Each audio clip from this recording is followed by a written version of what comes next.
Hello, everybody. It is Blind Metal Gamer here with you once again. And in tonight's stream, I'm going to be discussing a topic that I've been wanting to talk about for quite some time. As you all know, I have been a part of the blind gaming community really all my life. It's just here recent, it's been more apparent that there are certain games that need a little more attention to accessibility. Um, in particular, wrestling games, some fighting games, role playing games, and today, or tonight rather, I'm going to talk about a genre that I think can be made playable for gamers without sight. I'm talking fully playable without sighted assistance. What is that genre, you ask? I'm referring to the Souls like genre. Now, there's a lot of those on the market, there's plenty of them. I know there's one called Slime Heroes that's in the works that's going to be have some pretty good accessibility as far as difficulty and whatnot, but we'll get to that. I'm talking about on the whole here for every Souls like. Now I know, there's a lot of you out there. Oh my God, Blind Metal Gamer. Oh my God.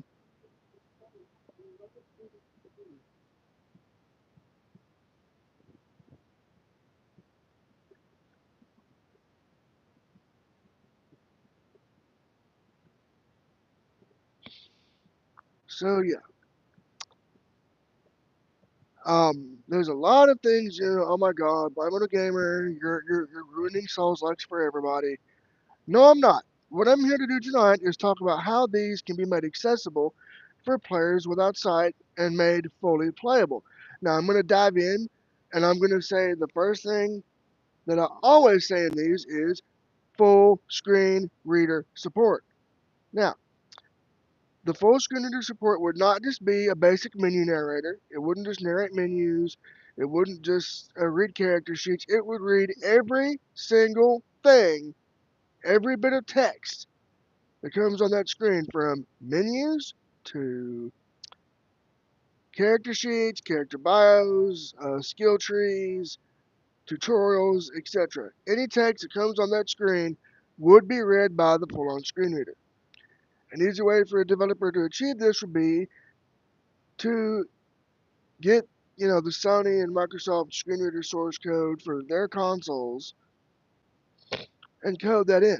Now I do realize and I am aware that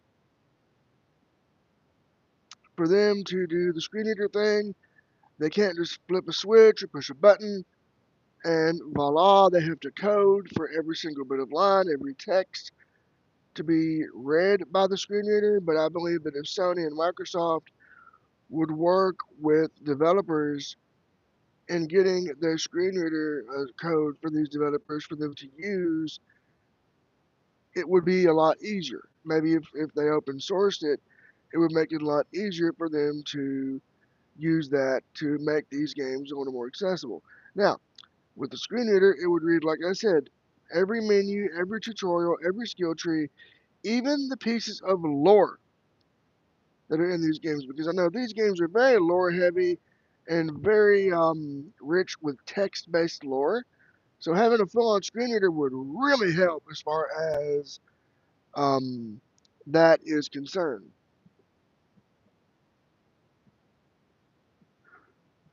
Hey guys, what's up?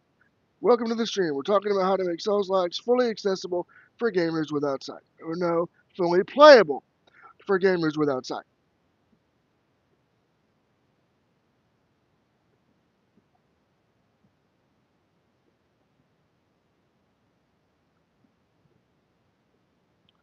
Hey, Vincent Risers. No, sorry, Paco, sit back. Pardon the kettle and boil it. No, sorry, man. Okay, so the next thing I'm going to talk about is navigational assist. Now, you're probably thinking, oh my god, navigational assist, Blind Motor Gamer, you must be insane. You must be nuts.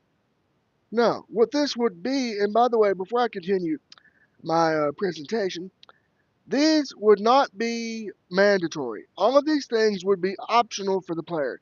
So let's say you're a Souls player out there and you like it the old school way, the pure way, you could play that. Or if you're like me and need the accessibility features, you would have the options. These would all be options presented to the player to customize the game to their experience, liking, and their needs. Now, one thing I do want to quickly touch about on the screen reader is it wouldn't be something you would have to go into the options menu and turn on. It would present itself at the very beginning of the game as soon as you boot it up. It would give you the option, do you want to enable the in-game screen reader read out loud to you? You select yes, you're ready to rock and roll. Okay, now back to navigational assist. How this would work is, since it's in an open world, my inspiration is from The Last of Us Part 2 and Spider-Man 2, Marvel's Spider-Man 2. Now, the concept I'm thinking of is, okay, you're exploring a big, sprawling world with content and things. Let's say you go to your quest log, okay? You mark a quest on the map, okay? You mark a quest, either be it main objective or side quest.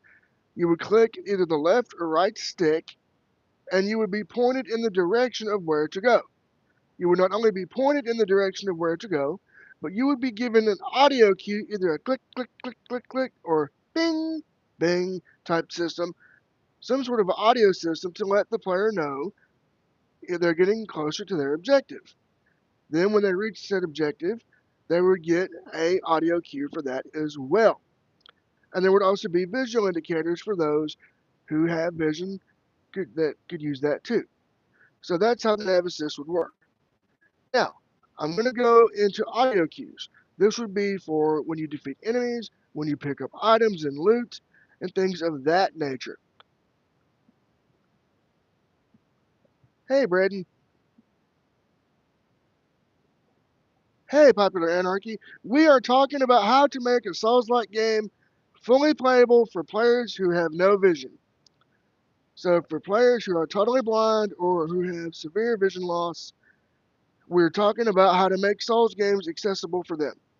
So, that's what we're on tonight. No, Paco Sinbad, sorry.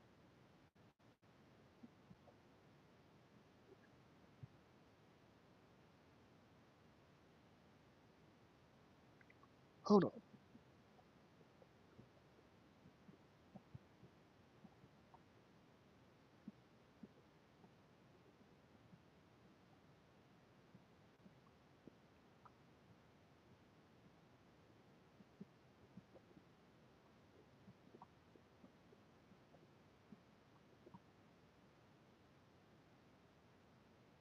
Hold on, we're still here, folks. All right, we're still here.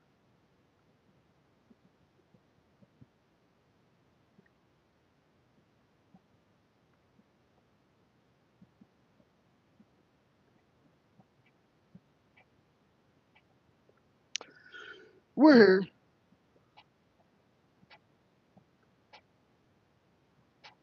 Hey, Selena Mangula, what's up? We're talking about how to make Souls games fully accessible for players without sight. So,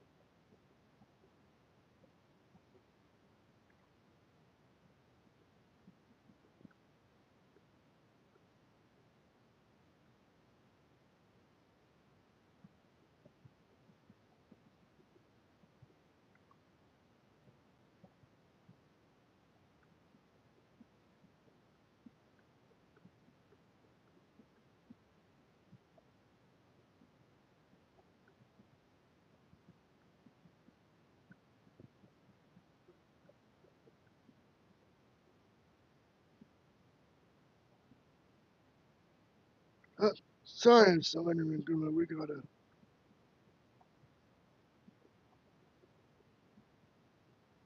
Yeah, we're hiding that shit. Yeah, we're gonna get rid of that. Hold on. All right, so as I was saying, um, with audio cues, they would be for defeating enemies, finding loot, finding objectives, etc. Now, Another thing I want to touch on is they would also be used for they being audio cues would not only be used for navigational assist. Um,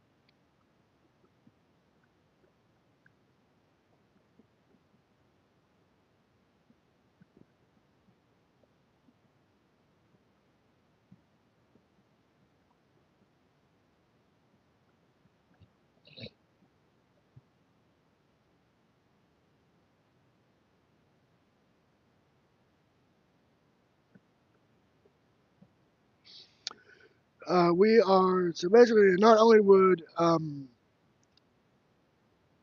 audio cues be for navigational assist, finding loot, defeating enemies, they would also be used for if there's a hidden thing in the world.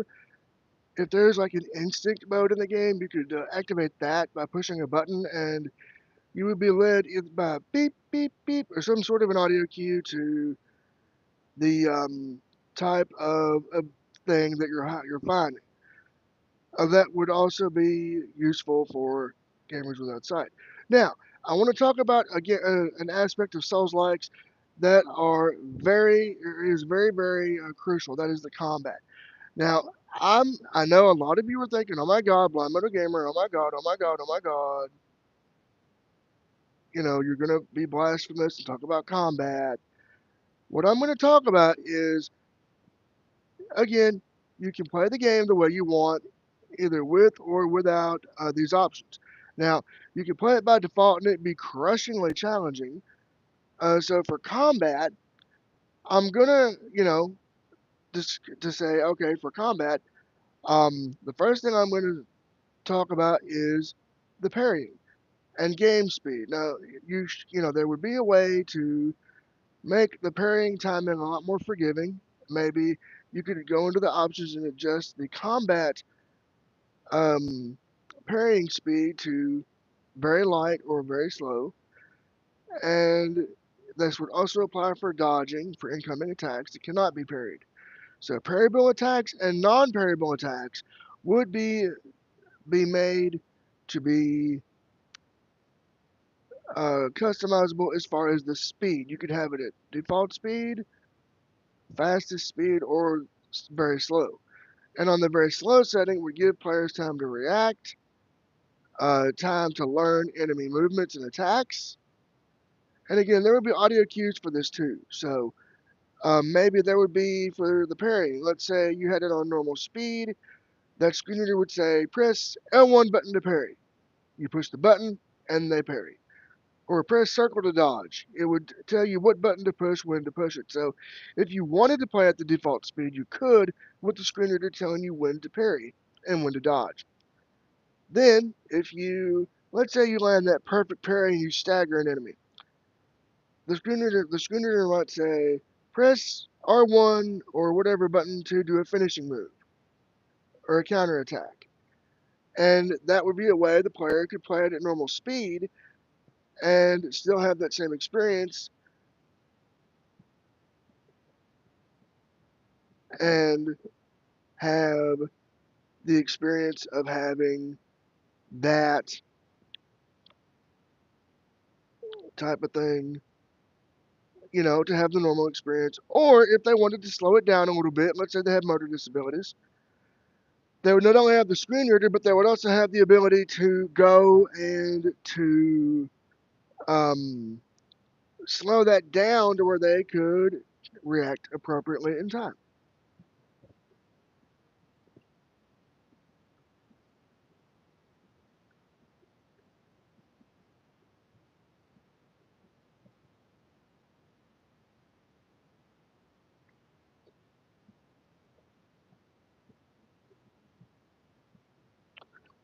Uh, Braden, sorry.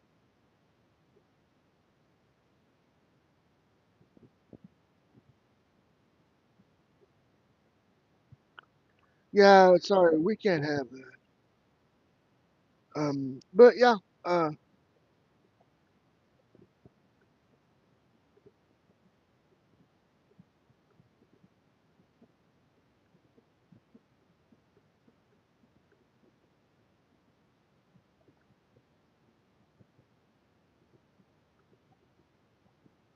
There we are.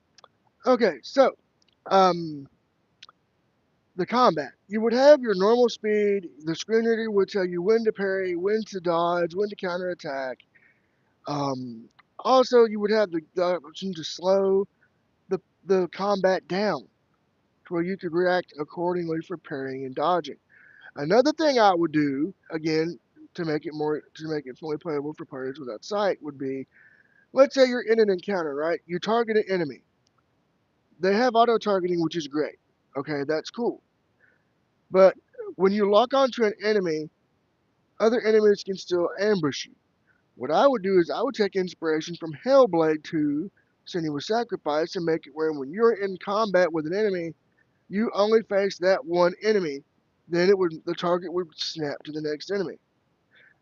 This way, you're in a fair fight. You're in a situation where you can be focusing on that one fight and not have to worry about being ambushed. And again, all of these would be optional. So you could go into the options menu, go to accessibility, and turn on the settings that would be best for your needs. So for combat, you would have speed for parrying and dodging. You would have lock-ons to face one enemy at a time. And then when you're out of lock-on, you know, usually it's the right thumbstick that does the lock-on. So I'll say, quickly circling back to navigational assist, um, I would use the left stick, click L3 for navigational assist, since R3 is usually used for targeting. So, okay, now that we got those out of the way, next I'm going to talk about um, controller vibration. You would have controller vibration to help you with combat. It would help, let's say you're finding that objective, you find it, you would feel the controller rumble in your hand. You would be able to feel when you get hit. Let's say you do get hit by an enemy, you would feel it um, in the controller. And then maybe let's say you're parrying with your left hand with a shield, you would do the parry and you would feel that left part of the controller vibrate. Then when you use your weapon, you would feel the right part of your controller vibrate. And this would also be applicable to spells. So let's say you have a fire spell in your left hand and an ice spell in your right hand. You cast that fire spell, and you feel the left part of your controller vibrate that lets you know you cast the fire spell. And then, again, ice spell, or whatever. You feel that vibration in the right part of the controller. You know you casted the spell in your right hand. Same concept. So that's going to cover combat and all of that. Now I'm going to talk about cutscenes. Now, the one thing, this will be really quick, is descriptive audio. Fully descriptive audio for in-game cutscenes. This would include story cutscenes, any finishing move cutscenes, anything that's major. It would be conveyed to the player by way of audio description in the cutscenes. This would be very helpful because it would let the player without sight know what's going on in the game. And it wouldn't take away from the challenge at all. None of these things I'm saying would take away from the challenge. This would just make the Souls-like game accessible for gamers without sight who need it. So if you want to play without these settings, you perfectly could do that. No problems. These would all be options for the player to use at their own leisure.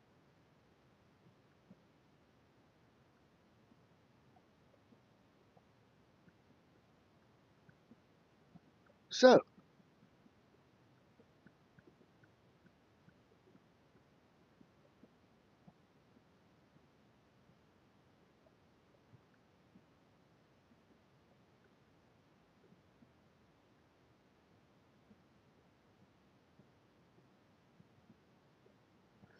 so, let's see. I've talked about screen reader. I've talked about descriptive audio. I've talked about um, combat. I've talked about navigation. Another thing for navigation would be traversal. Let's say you have to climb a ledge. There should be an option for auto traversal.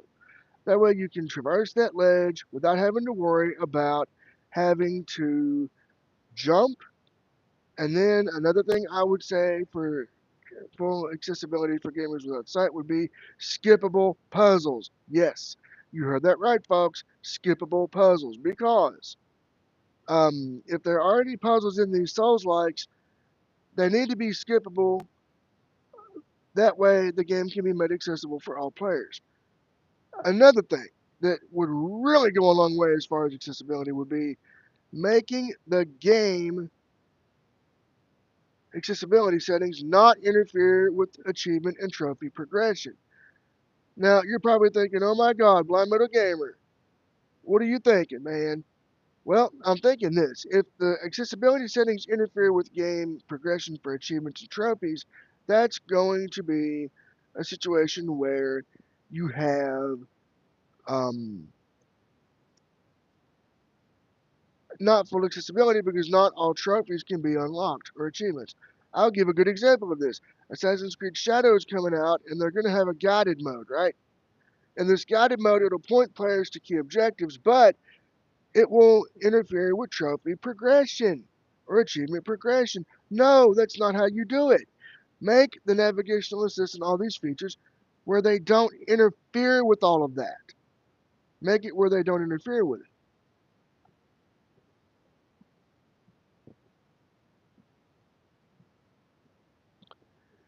So, pretty much in a nutshell, that is how I believe a Souls-like game can be made accessible, fully playable for gamers without sight. If anyone would like to elaborate further in the comment section below, feel free to do so. We can talk about it.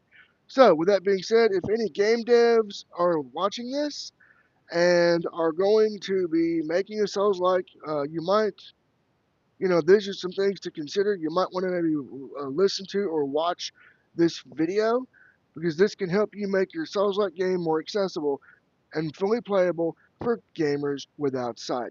With that being said, I've been your host, Blind Metal Gamer, saying so long, everyone, and peace out.